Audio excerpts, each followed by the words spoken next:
So, factoring sum and difference of 2 cubes. Okay, so meron tayo mga pattern na kailangan sundin on how to factor the sum and difference of 2 cubes. Okay, unahin natin ang sum of 2 cubes. Pag sinabi nating sum, positive or plus ang gagamitin, and 2 cubes, dalawang perfect cube. Okay, so both first term and last term are perfect cube. Okay, so ito yung pattern na susundin natin. We have the quantity of x plus y times the quantity of x square minus xy plus y square. Okay, next we have the difference of 2 cubes.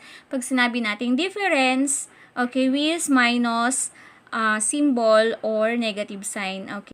Okay, pag sinabi nating 2 cubes, dapat yung first term niya at saka yung last term ay perfect cube. Okay, so ito yung pattern natin. It is the quantity of x minus y times the quantity of x square plus xy plus y square.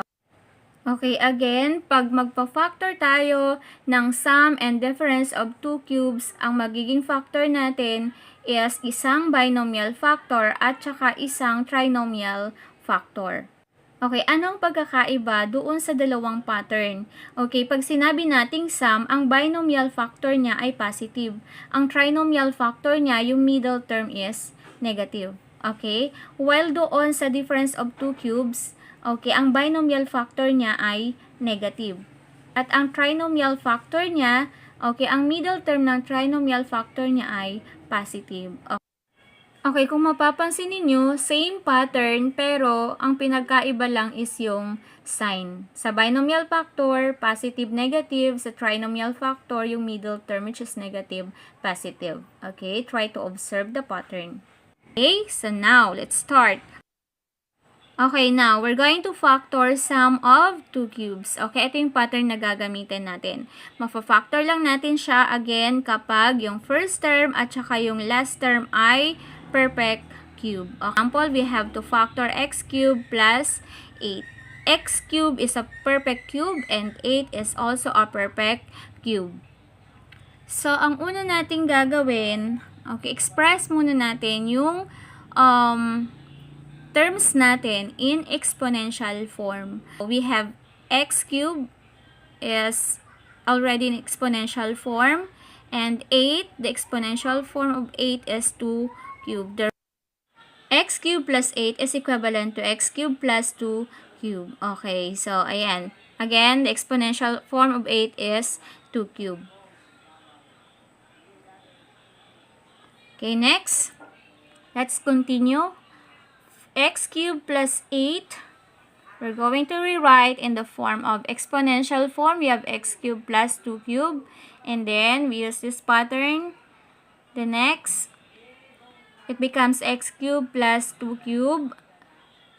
And then, to get the binomial factor, okay, kukunin lang natin yung root, which is root of x cubed is x, and the root of 2 cubed is 2. So, or, ang gagawin lang natin, para makuha yung binomial factor, okay, kukunin lang natin yung cube root ng x cube. Cube root ng x cube ay x. Cube root ng 8 ay 2. Okay, para makuha naman yung trinomial factor, ang gagawin natin from the binomial factor which is x plus 2, square lang natin yung first term ng binomial at saka yung second term ng binomial. So, x square is equal to x square. So, yung x square na yan, yun yung ilalagay natin doon sa first term ng trinomial. Okay, then, yung 2, yung second term ng binomial, square din natin. So, we have 2 square. 2 square is equal to, 2 times 2 is equal to 4. So, yung 4 na yan, ilalagay natin doon sa last term ng trinomial factor. Okay, and then, follow the pattern, which is the negative sign doon sa middle term ng trinomial. Okay, negative din ang ilalagay natin. Okay, para makuha ang middle term, imumultiply lang natin yung first term ng binomial at yung second term ng binomial factor, which is x times 2. So, x times 2 is equal to 2x. Okay, so yan yung ilalagay natin doon sa middle term ng trinomial factor natin.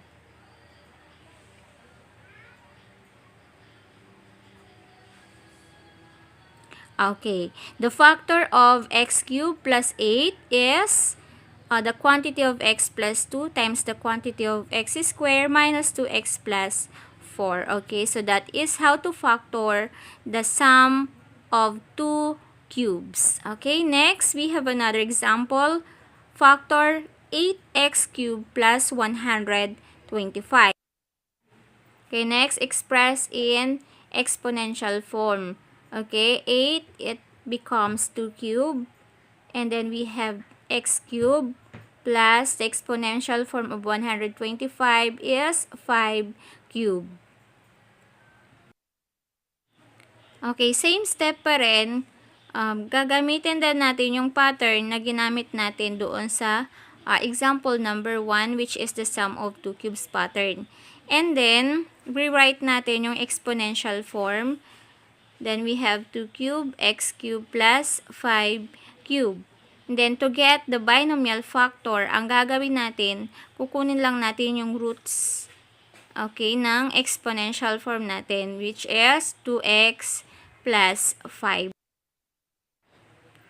Or, from the given 8x cubed plus 125, to get 2x, kukunin natin ang cube root ng 8. Cube root ng 8 is 2. Cube root ng x cube ay x. So, that's why we have 2x. Okay, next, the cube root of 125 is 5. Again, our binomial factor is 2x plus 5. Now, to get the trinomial factor, okay, we square the first term of the binomial factor. We have 2x squared. 2 squared is 4. Then, we have x squared. So, that's why we have 4x squared. So, yung 4x squared na yan, lalagay natin dun sa first term ng trinomial. Okay, next, the second term of the binomial factor is 5. Let's square. So, 5 square means we multiply 5 2 times. So, we have 5 times 5 is 25. Okay, yun yung ilalagay natin doon sa last term ng trinomial factor. Positive 25. Now, to get the middle term of the trinomial factor, ang gagawin lang natin doon sa binomial factor natin, imumultiply natin ang first term, which is 2x. Ita-times natin sa second term ng binomial factor natin, which is 5. So, 2x times 5 is equal to 10x. So, yun yung ilalagay natin sa middle term.